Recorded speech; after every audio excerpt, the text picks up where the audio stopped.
The 90s were a whirlwind of change, with the collapse of the Soviet Union and the explosion of hip-hop culture. I mean, the genre crashed through the doors like Miley Cyrus and Wrecking Ball, turning the music industry upside down. It was also the dawn of the internet age, with dial-up connections and painfully slow loading times was like watching paint dry on a rainy day.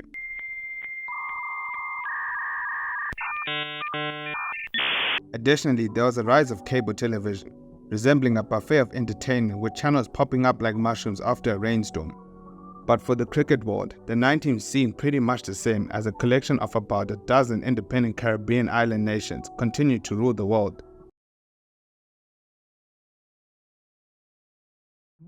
The West Indians are now gone 15 years without losing a test series anywhere, and 22 years since they had been defeated at home.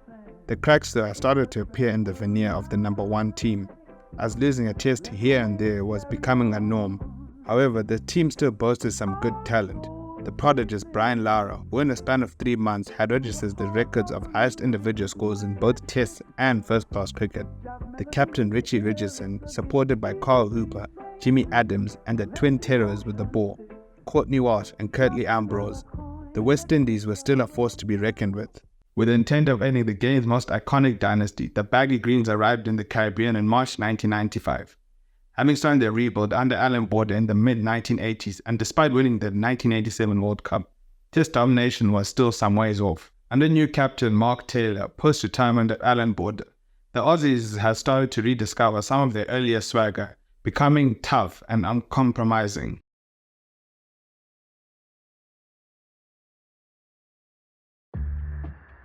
Having lined up a handful of budding generational talent, the War brothers, Glenn McGrath, Shane Warne, Michael Slater, Ian Healy, and 2 upcoming youngsters in Ricky Ponting and Justin Langer, both of whom would not play a part in the 95 series, the Aussies looked like a team ready to step up.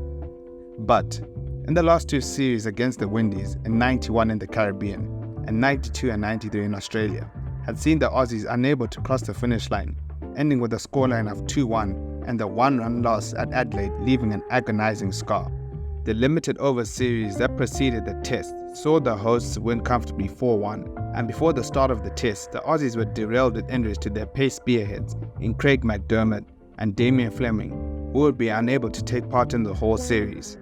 In their absence, it fell on Glenn McGrath to lead the attack for the very first time, a responsibility that he will shoulder for over 10 years.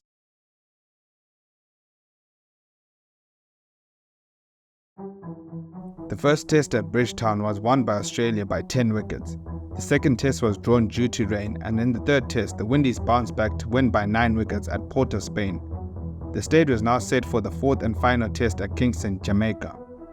In the third test, Australia had been bowled out for scores of 128 and 105 respectively, and the coach, Bob Simpson, took the batsmen to task in the team meeting, suggesting that the top order had become content with mediocre scores, as no batsman from either team had managed a century till then in the series. There was opinion challenged by many, including Steve, who felt the criticisms were a bit too harsh, but Simpson was just merely trying to channel the tensions into determination.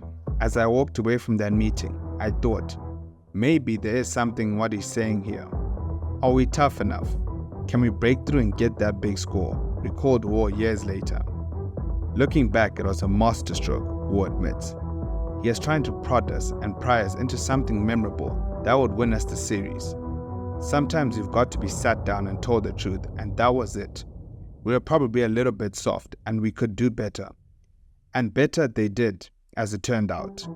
War went on to play arguably the most important knock of his career in the next test in Jamaica, scoring a double hundred in the company of brother Mark, who scored 126, propelling Australia to a victory by an innings and 53 runs. Australia won back the Frank Wild Trophy after 20 years, and in the process ending the roar of one of cricket's most iconic teams. As for the Windies, well, they got their chain snatched and they never got it back, as Australia ran with it for the next 20 years, starting a great era of their own. That culminated in numerous amount of trophies, putting their names as one of the greatest sporting teams ever. But how they did that, well, you have to find out in the next video, but big up to you lot who tune into the video. I appreciate you guys, man. Shout out to you guys, and yeah, Leave a like on the video to help with the algorithm, comment, and subscribe to the channel, guys, and I'll catch you guys in the next one.